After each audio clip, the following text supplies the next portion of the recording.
back to Homecoming.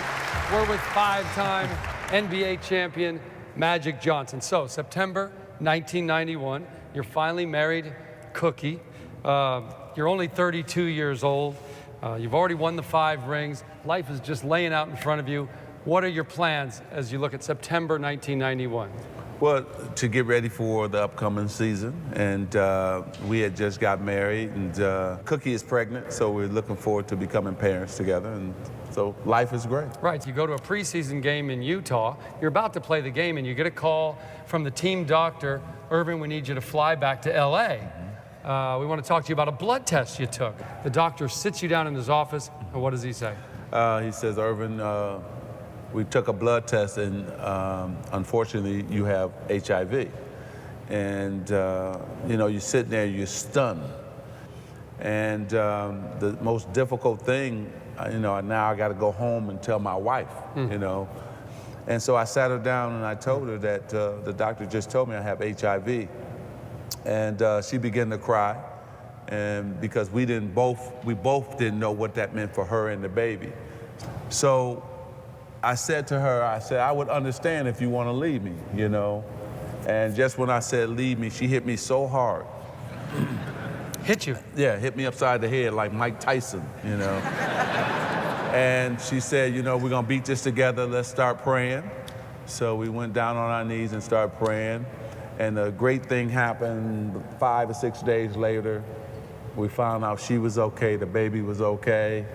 And I tell you, you find out that you have an unbelievable wife and partner.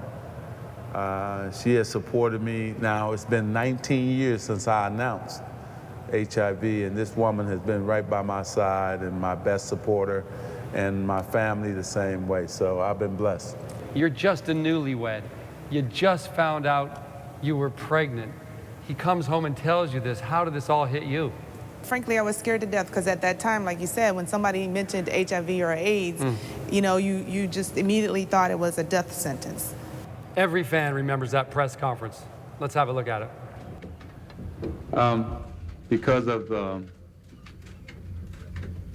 HIV virus that I have attained, I will have to retire from the Lakers today. What's that do for you? It takes me back. That moment was a tough moment, but the moment that was really tough, the hours before that, I had to go and talk to Coop and Byron and all of them, and we all cried together. Dr. Buss. That was tougher than actual going up in front of the press conference. Why?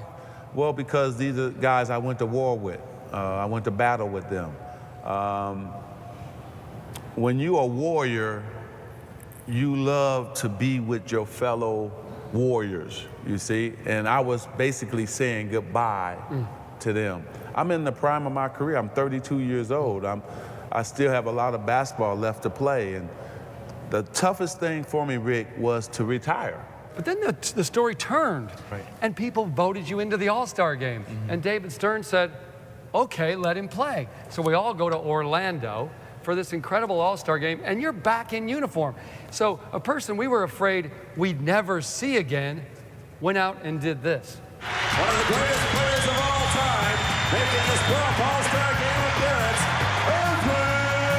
Magic Johnson! 3-point marks, most attempts, most made. Johnson, 2 in a row for Magic. He's going for the MVP. One-on-one, Isaiah against his buddy Magic. Now it's Jordan against Magic. The crowd on its feet. And that's 2, Magic said. Bring the next one on. Yeah, who wants it next? 6, 5, 3-pointer. Yes! Oh, my!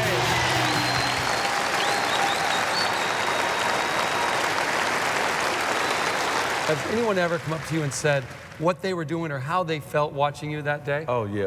A lot of people call me. People come up to me all the time and wrote me a lot of letters from around the world. Yeah.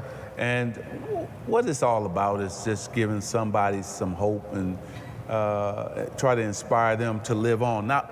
No matter what disease they have, no matter what they're going through in their life, try to find something positive and cling on to that thing of hope. Well, you did, but you also lit something in yourself, and you said, well, I think I'm going to play in the 1992 Barcelona Olympics. And suddenly you were on the dream team. They say the scrimmages with those 12 guys were the best basketball ever played. They were behind closed doors. I think they were in France. Right. Is that true? Yeah, it was the greatest basketball I've ever played outside the Lakers, no question about it. Chuck Daly, the greatest coach here in Detroit and Michigan, led to 2 incredible back-to-back championships, was our coach. He divided the team east and west. We played 3 days in a row, tie every game. The 4th day, the West finally got up on the East. We were up like 15-2 or something. They called timeout, and I went over to Michael Jordan. I said, man, you better turn into Air Jordan or we're going to blow you out. That bald head started sweating. The tongue usually is like right here, but it went longer out here. You know? We come back down, he steals it, and he's on the break. So he comes down the right side, he takes off. David Robinson, he jumps. So Michael said, okay, I'm just going to hold the ball and stay up here in the air. David Robinson, he's doing this. So you know when you start doing this, you're going where? Down. Michael waited till he got all the way down and looked at him. Rick, then he decided to do a 360 and dunk it. Oh, greatest shot I've ever seen. Unbelievable. No idea how we're going to top that, but we're going to try when we come back on Homecoming.